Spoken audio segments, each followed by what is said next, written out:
Everyone, it's Justin again. In the last few videos, you learned how exponential growth is different from linear growth. In this video, we'll use exponential expressions in order to predict events that we don't have data for yet. Exponential expressions are written in the form a times b to the t power. A is the initial value, b is the growth factor, and t is the exponent. In real-world scenarios, the growth factor is the multiplier. The exponent is the number of times the multiplication has happened, and the initial value is where the amount starts at before any multiplication happens. The best way to learn this is through examples, so here we go. Shauna will add a penny to her piggy bank, then double the amount in it every day. How much will she have saved after 14 days? First, let's make sure we understand the problem.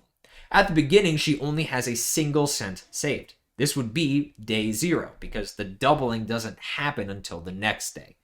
A day later, she'll double the amount in the piggy bank. She'll now have 2 cents.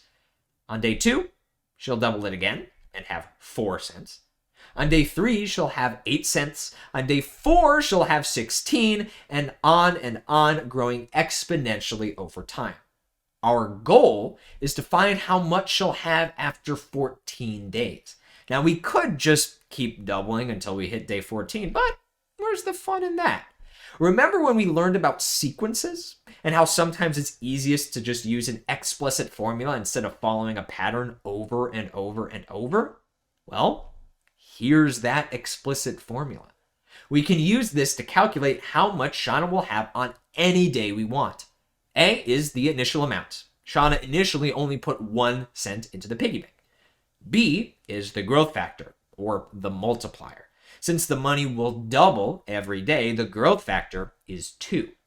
Finally, T is how many times we want to multiply. On day 4, Shauna would have doubled her money 4 times. By day 9, Shauna has doubled her money 9 times. So if we want day 14, we need to double the money 14 times. So here we've got our expression to solve this problem. 1 cent times 2 to the 14th power. Throw that into a calculator and we get $163.84.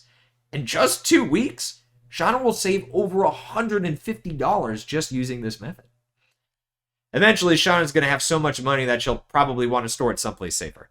Shauna puts $5,000 into a savings account with a 2% monthly interest rate. How much will be in the savings account after a year? For this problem, the initial amount in the savings account is $5,000. The growth factor here is a little different from before. We couldn't just put 2 here because that would mean that the money's doubling. Since percent is another word for hundredths, we could try 2 hundredths. But multiplying by 0.02 would make the amount much smaller, and that's not what we want. We need to keep the previous amount and add the other 2% to it. So we need to multiply by 1, so we keep what's already there, plus another 2 hundredths. Our growth factor is 1.02. All of the previous amount plus another 2% of it. All percent growth factors, by the way, will work this way. You have 1 to keep the previous amount plus that percentage in hundredths. So now all we need is the exponent. If the interest is accrued monthly and a year has passed, then how many times has Shauna earned interest? 12 times, once for each month in the year. So our expression is $5,000 times 1.02 to the 12th power, or $6,341.21. Exponential expressions are found in lots of places, not just money. A biologist observes that a colony of bacteria is tripling every 2 hours. If there were 500 bacteria when the biologist got to work, how many will there be when she leaves 8 hours later? Pause the video here and see if you can answer.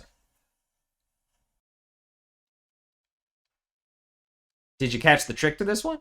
The initial value and the growth factor are obvious. We start with 500 bacteria, and that amount is tripling. But it doesn't triple 8 times in the 8 hours the biologist will be working. The bacteria only triple every 2 hours. So we have to divide the 8 hours into 2-hour chunks, meaning the bacteria will triple 4 times within these 8 hours. If we start with 500 bacteria, then triple that amount 4 times, there will be 40,500 bacteria when the biologist goes home. Exponential expressions will always consist of an initial value, a growth factor, and how many times the growth factor is applied. But sometimes you need a way to find the result after any amount of multiplications. So in the next video, we're going to learn how to use exponential functions. See you then.